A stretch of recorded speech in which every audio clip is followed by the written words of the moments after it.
भारत सरकार के सुझाव तथा अथक प्रयास के द्वारा संयुक्त राष्ट्र संघ में 2023 को अंतर्राष्ट्रीय मिलेट्स ईयर घोषित किया गया है। मोटा अनाज जिसको कहते हैं, मिलेट्स का मतलब यह मोटा अनाज क्या होता है, इससे नई पीढ़ी के बच्चे कम परिचित हैं। हमारे जो सीनियर थे वो लोग परिचित हैं, कुछ मोटे अनाजों से हम लोग भी परिचित हैं। हम लोगों ने बाल्यावस्था में लगभग यह मोटा अनाज विलुप्ति के कगार पर था। आज भी कुछ प्रजातियां बची हुई है और इस कारण से कि वह पशुओं का चारा के रूप में इस्तेमाल होता है, जैसे ज्वार और बाजरा। इनसे आप परिचित होंगे। इनके अनाज जो है हम लोग मानव इस्तेमाल करते हैं तथा इनके डंठल और टहनिया या पौधा पशुओं के चारे के रूप में प्रयोग किया जाता है और ज्यादातर प्रजातियां इसका विलुप्ति के कगार पर पहुंच गई है। इसमें ज्वार बाजरा के साथ साथ कोदो होता है, रागी होता है, सावा होता है तथा अन्य बहुत सारी फसलें हैं जो कि विलुप्ति के कगार पर है। मानव जब से सभ्य हुआ था, विशेष करके सभ्यता के क्रम में अफ्रीका और एशिया, यहाँ पर शुरुआती दौर में सबसे पहले इन मोटे अनाजों का कृषि उत्पादन किया और उन्हीं से उनका भरण पोषण प्रारंभ हुआ।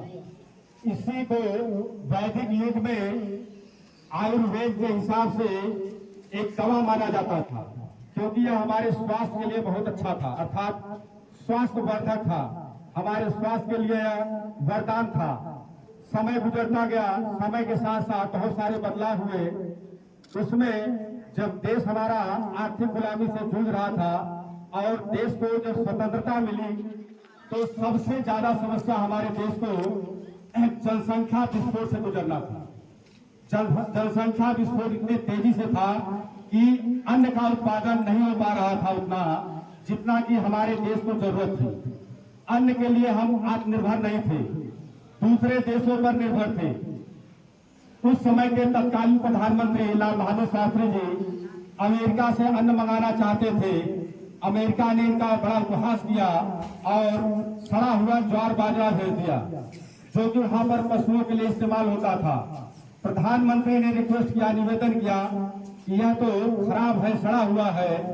तो वहां से जवाब मिला कि भारतीय लोग जो है पशु के ही समान है। और यह बात प्रधानमंत्री को बहुत ठेस पहुंची। उन्होंने प्रतिज्ञा किया कि हम इसमें आत्मनिर्भर होकर दिखाएंगे। उन्होंने अपने यहाँ के वैज्ञानिकों से मीटिंग लिया और पूछा कि क्या हम इसमें कर सकते हैं, और यह सड़ा हुआ ज्वार बाजरा हम अपने देशवासियों को नहीं खिला सकते। उसी क्रम में उन्होंने शपथ ली, प्रतिज्ञा लिया कि सप्ताह में एक दिन हम भूखे रह जाएंगे और देशवासियों को संबोधित करते हुए कहा, आप सभी लोग एक दिन के लिए व्रत रहिए सप्ताह में, और अमेरिका को हम बताना चाहते हैं उसका सड़ा हुआ भोजन हम नहीं कर सकते।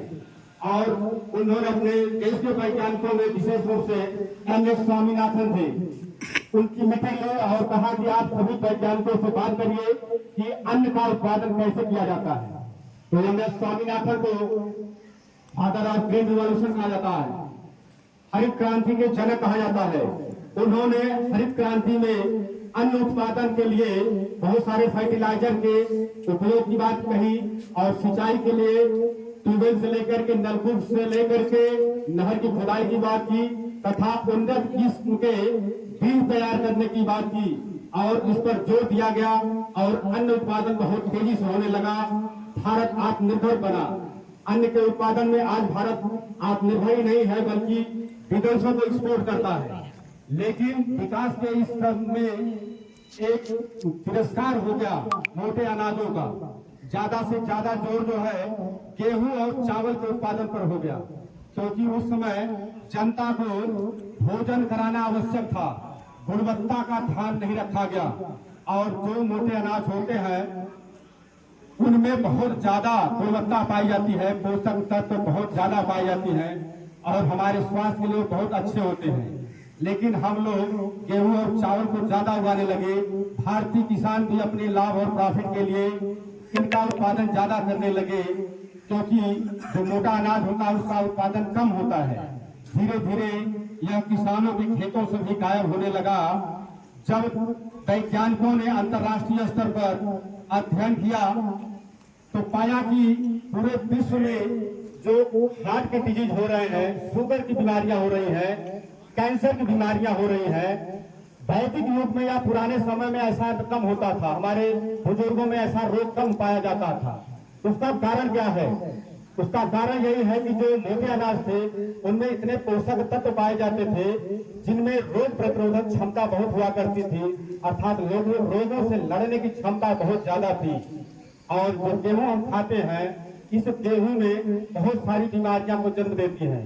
इसलिए हमारे थाली में इसका भोजन कम होना चाहिए, मोटे अनाज को मिश्रित करना चाहिए। इसी के कारण से जब वैज्ञानिक इस बात को समझ गए कि भारत की जो प्राचीनतम पद्धति थी खाने पीने को लेकर के विश्व में सबसे उत्तम क्वालिटी की थी, तो भारत का अनुसरण आज पूरा विश्व कर रहा है। और प्रधानमंत्री जी ने इसी की आगे और प्रचार प्रसार के लिए अपने यहाँ पर जो अंतर्राष्ट्रीय स्तर पर मीटिंग हुई थी, वहाँ पर प्रधानाचार्य जी ने आपने बताया कि भोजन के थालियों के सभी के जो गेस्ट अतिथि आए थे अंतर्राष्ट्रीय स्तर पे, उन सभी के थालियों में मोटे अनाज परोसे गए। और 2023 को अंतर्राष्ट्रीय मोटा अनाज घोषित किया गया है, ताकि पूरे विश्व में मानव जाति में, मानव सभ्यता में इसको अधिक से अधिक बढ़ावा दिया जाए, अधिक से अधिक कार्यक्रम किए जाए, हर घर लोग